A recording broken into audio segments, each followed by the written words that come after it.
When you can't make them see the light, make them feel the heat. Peace is not absence of conflict, it is the ability to handle conflict by peaceful means. We can't help everyone, but everyone can help someone. All great change in America begins at the dinner table. Coercion, after all, merely captures man. Freedom captivates him. Above all, we must realize that no arsenal, or no weapon in the arsenals of the world, is so formidable as the will and moral courage of free men and women. It is a weapon our adversaries in today's world do not have. We must reject the idea that every time a law's broken, society is guilty rather than the lawbreaker. It is time to restore the American precept that each individual is accountable for his actions. Freedom is never more than one generation away from extinction. We didn't pass it to our children in the bloodstream. It must be fought for, protected, and handed on for them to do the same.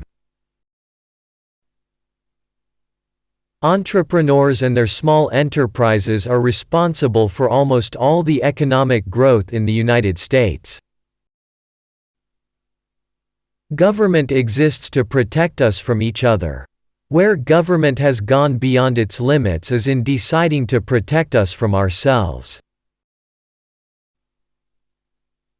If we ever forget that we're one nation under God, then we will be one nation gone under.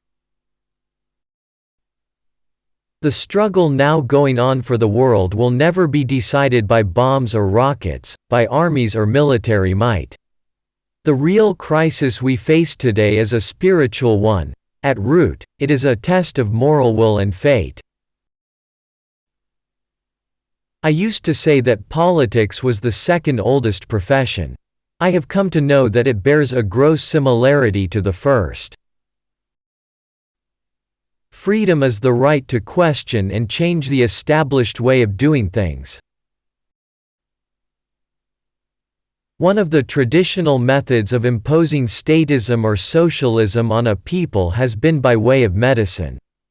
It's very easy to disguise a medical program as a humanitarian project.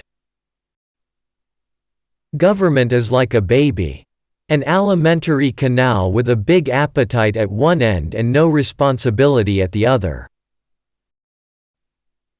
Welfare's purpose should be to eliminate, as far as possible, the need for its own existence. You and I have a rendezvous with destiny. We'll preserve for our children this, the last best hope of man on earth, or we'll sentence them to take the last step into 1,000 years of darkness. Surround yourself with the best people you can find, delegate authority, and don't interfere as long as the policy you've decided upon is being carried out. The best minds are not in government. If any were, business would steal them away. There are no great limits to growth because there are no limits of human intelligence, imagination, and wonder. My philosophy of life is that if we make up our mind what we are going to make of our lives, then work hard toward that goal, we never lose. Somehow we win out. Politics is supposed to be the second oldest profession. I have come to realize that it bears a very close resemblance to the first. Thomas Jefferson once said, "We should never judge a president by his age, only by his works." And ever since he told me that, I stopped worrying. Before I refuse to take your questions, I have an opening statement.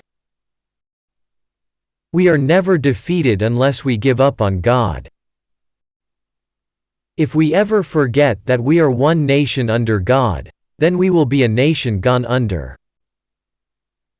It's true hard work never killed anybody, but I figure, why take the chance?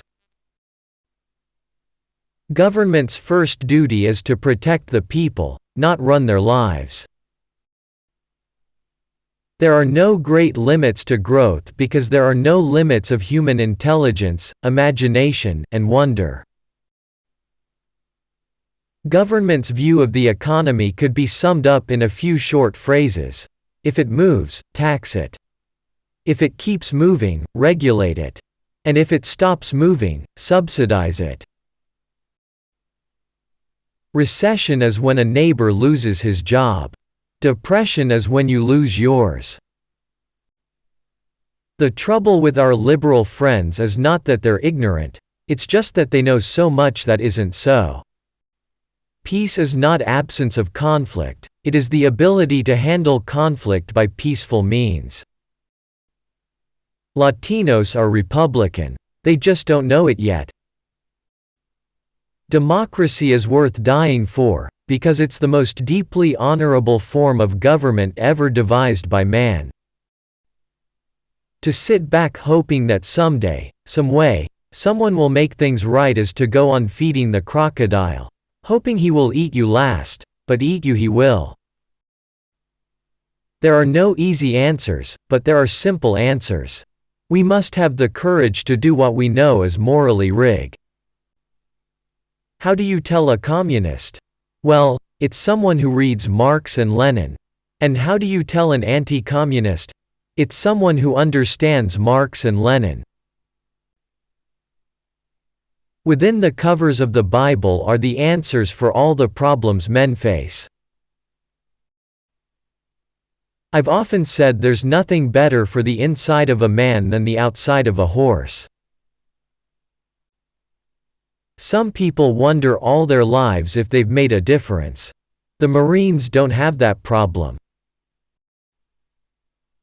You can tell a lot about a fellow's character by his way of eating jelly beans. Surround yourself with the best people you can find, delegate authority, and don't interfere as long as the policy you've decided upon is being carried out. Government exists to protect us from each other. Where government has gone beyond its limits is in deciding to protect us from ourselves. I know in my heart that man is good. That what is right will always eventually triumph. And there's purpose and worth to each and every life. We should measure welfare's success by how many people leave welfare, not by how many are added. Above all, we must realize that no arsenal, or no weapon in the arsenals of the world, is so formidable as the will and moral courage of free men and women. It is a weapon our adversaries in today's world do not have.